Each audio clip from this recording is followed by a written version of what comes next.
खुलुमबाय daily news नायबाय नोंथांमोननिसिम जोंनि आदा गोसो गुदुं बिथांखौ जोंनि डेली निउसआव बरायग्रोनानै लानाय जाहैबाय। दा जोङो नैबे बेलासि समावहाय जों सावरायनो लादों जे दतमा 8 नं समस्तियाव इउपिपिएल दोलोआ दिनैसिमबो बिजाथि फोसावाखै। माखासे दोलोनि बिथांमोना बिजाथिखौ फसंनानै लाबाय। दा बेलायाव जोङो माखासे दानि जाबाय थानाय बोथोरनि हाल सालनि सोमोन्दै एसे सावरायनो लादों। बे बेलायाव आदाखौबो बरायनाय जाबाय। खुलुमबाय बयनिसिमबो।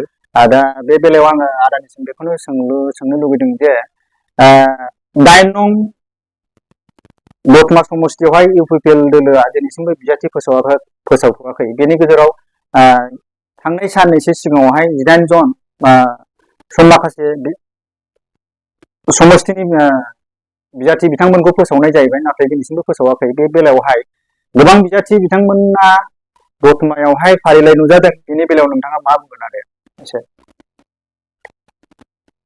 बावैसो साननि सिगाङाव 18टा समस्तियाव इउपिपिएल राजनिति दोलोआ बिजाथिफोरनि मुंखौ फोसावबाय, बेखौ जों बयबो मिथिगौ।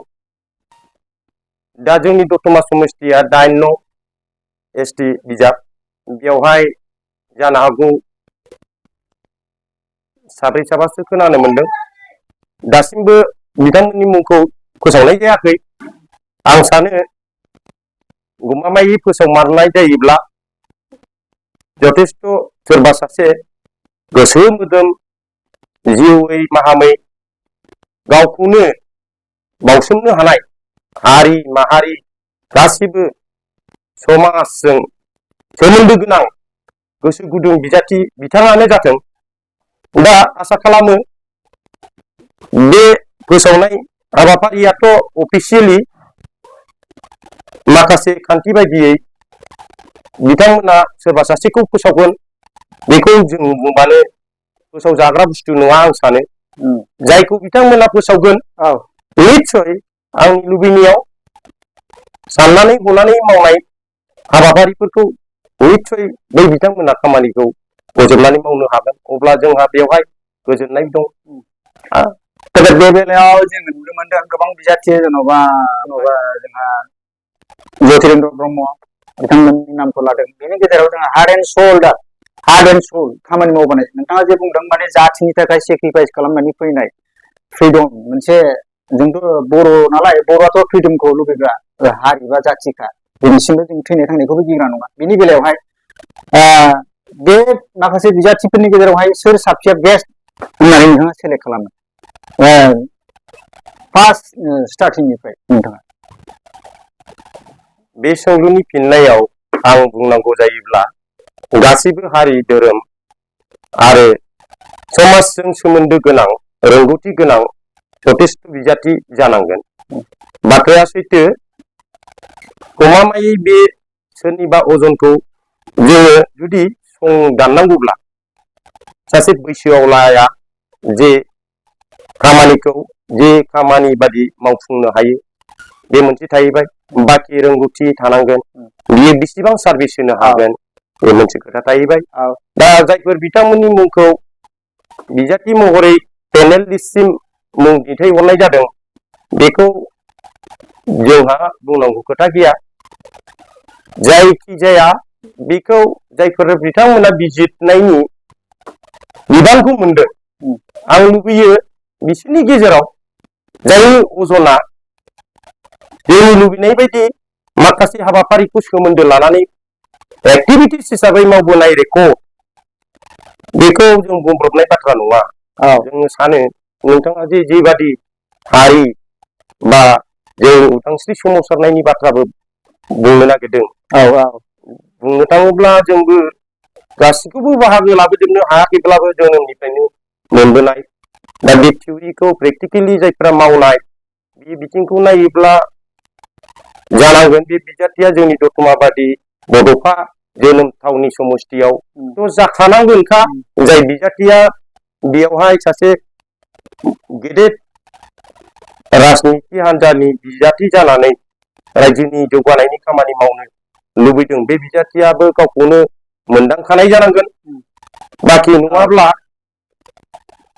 दा बेनि गेजेरावनो दा जोंथ' दतमानि हिस्ट्रिनि सोमोन्दै जों बुंनो थाङो एबसुआबो जोंनि दतमा समस्तियावनो जन्म जादों नङा होमबा आरो बेनि गेजेराव जों PCDR खौबो दतमानिफ्रायनो जों स्टार्टिं खालामदों राबल फियाबो बेनिफ्रायनो जन्म जादोंमोन होननानै बुंनो थाङोब्ला जा हक बेनि गेजेरावनो जों माखासे जोङो नुनो मोनदों जे पिपल पार्टिनिफ्राय माखासे प्राइमारि बा BCDC लेभेलनिफ्रायबो जों नुनो मोनदों बिसेस करि सिगां PCDR लेभेलनिफ्राय मावबोनाय जे सेक्रिफाइस खालामबोनायनि गेजेराव नायोब्ला नोंथाङा सोर साबसे बिजाथिखौ बे आं फारिनाय बिमुंनिफ्राय सोर सासेखौ साबसिन मोनो दा सोर बेसेबां आंगो साननानै मबे हान्जानि खामानिखौ माबादि मावदों नोंगौ नोंथाङा होननाय बायदि बिजिरनानै जुदि नायोब्ला सोरबा सासेया बिसोरनि गेजेराव बांसिन बाहागो लाबोनाय निश्चय थाथारगोन बे बेलायाव आंनि नुनाय मथेब्ला जोङो खाथिसिन नांजाबनायाव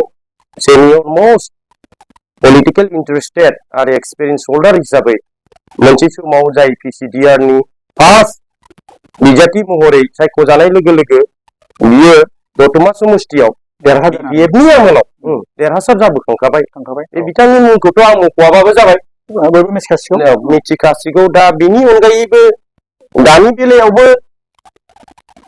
बे PCDR निफ्रायनो UPPL जानाय खोथाखौ जों मिथिं दावथिं खोनानायनिफ्राय मिथिनो मोननायावथ' दा सोर बेसेबांसिम इन्टारेस्टेड बेखौ रायजो राजायानो बिजिरगोन बेनि बेलायावनो आं एसे नुनो मोनदों दा नामखौ नोंथाङा लायाखै दा बेनि बेलायाव जोङो नुदों जोमै सार बा ज्योतिरेन्द्र ब्रह्म बिथांखौनो जोङो मोनसे समावहाय UG सारखौबो मदद होनाय नुनो मोनदों बा सोरबा प्रमद बर' सारखौनो जों मदद होनाय नुनो मोनदों सोरबा रोंग्रा सारखौनो मदद होनाय नुनो मोनदों बिथाङा बै समाव एगजिस्टिं MCLA मोन बिनि सायाव नोंथाङा मा बुंगोन आरो बे बेलायावथ' खुनु बेले बेजे जानांगौनि खोथा गैया जिहेतु दासिमबो रिजाल्टखौ सेकेन्ड फेजनिखौ डिक्लेयार खालामाखै जों बेखौ बयबो मानिनांगोन खिन्थु सायख'नायनि बेलायाव सोरबाया गुलाय गुजाय जादों होनोब्ला आं बेखौ मानिया गुलाय गुजायाव जेन'बा बुंनो थाङोब्ला नै रिसेन्टलि मैया दाख्लैसो जानानै थांदों दतमानि उनाव साखाथियावनो बनरगाव समस्तियावहाय जाय बिथांखौ होनो गोनांमोन बे बिथांखौ होयैनि गुबुन बिजाथिखौ होनायनि गेजेराव गोबां फ्लेग टेग सावलायनाय जादों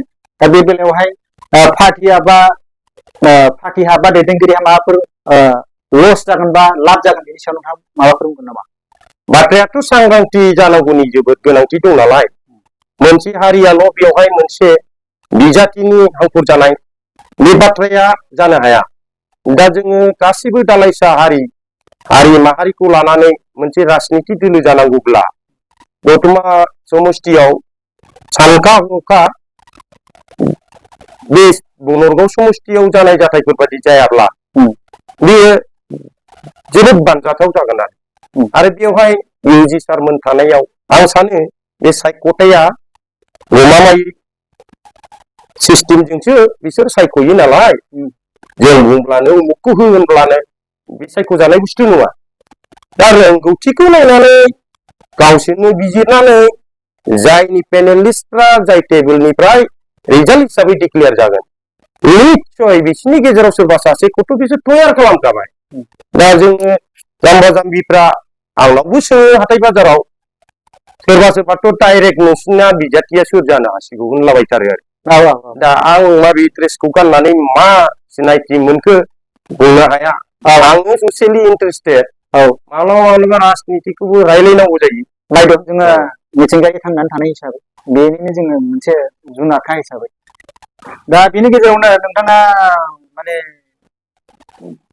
समाजनि गेजेराव नैबे दैलि निउसनि गेजेरजों जोबोद मोजां बाथ्राखौ खेंफोरथि होबाय बेनि गेजेराव आं सोंनो थांनो लुबैनाया बेनो जाहैबाय आरो बनरगावआव जेरैहाय जे जाथाया जाना थांदों बे जेरैबायदि माने सिङाव इसिङारि जों नुनो मोनदों माने बयबो बिनाया थागोन गोबां मानसिफोरखौनो सापर्टार बिथांमोनहा थागोन खिन्थु बेनि गेजेराव साफिसियेन्टलि जों नुनो मोननायाव माने ज्योतिरेन्द्र ब्रह्मखौ जों नुनो मोनगासिनो दं सिं सिं जों खिथुआव थानानै जों नायगासिनो दङ दा बे बेलायाव नोंथाङाबो ज्योतिरेन्द्र ब्रह्मखौनो मोनजाथारनो लुबैयो नामा दा रिसेन्टलि नैबे टाइमाव सारनि खोथाखौ खोनायोब्ला रायजो राजाया जुदि ज्योतिरेन्द्र सारनि बाथ्रा बुङोब्ला बेवहायथ' आंहा खुनु बादा गैया थेंक गोजोनथों खुलुमबाय